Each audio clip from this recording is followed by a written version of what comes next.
Title: Youssef's Olive Tree. In a small Palestinian village called Ain al-Shams lived an elderly woman named Youssef. She was the guardian of 7 olive trees, trees passed down to her by her father, who had inherited them from his grandfather. The olive trees stood like sentinels on the land, witnesses to weddings, funerals, childhood games, and changing seasons. Every year during the olive harvest, Youssef would decorate each tree with colored ribbons and call on the neighborhood children to help her pick the olives.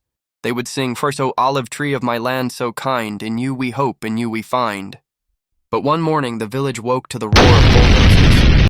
Soldiers arrived flying blue and white flags, claiming they were expanding the settlement. They marked the olive grove with red paint. Youssef stood between the soldiers and her trees. With calm defiance, she said, "These trees are older than your state. Their roots are in this earth and in our hearts. You'll have to uproot me before you uproot them." The officer laughed and replied in broken Arabic, "This land was never yours. We're just correcting history." That evening, 6 of the 7 olive trees were torn from the ground. Only one remained, growing alone by the side of the road.